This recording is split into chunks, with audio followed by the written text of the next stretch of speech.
वज़ीर-ए-आज़म ने टैक्स नादहिंदगान के खिलाफ कार्रवाइयों में तेजी लाने की हिदायत जारी की हैं। टैक्स चोरी करने और उसमें मुआवनत करने वालों को कैफिर किरदार तक पहुंचाने के अज़्म का आदा भी किया। मईशत की सूरत हाल पर जायजा इजलास से खिताब में उन्होंने बावर कराया कि तमाम शुबाजात को टैक्स अदा करके मुल्की तरक्की में किरदार अदा करना होगा और ये भी वाज़ेह कर दिया कि अवाम से किए गए वादों को पूरा करने के लिए हर मुमकिन इक़दाम किए जा रहे हैं।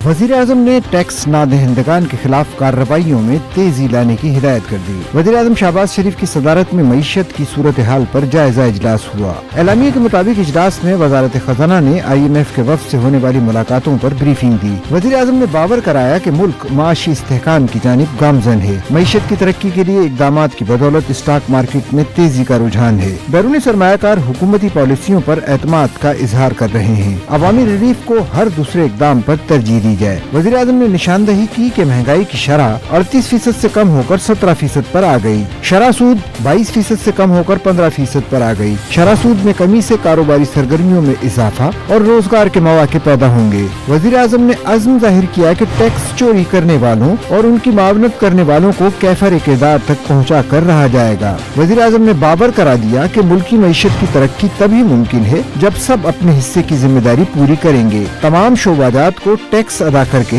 मुल्की तरक्की में अपना किरदार अदा करना होगा।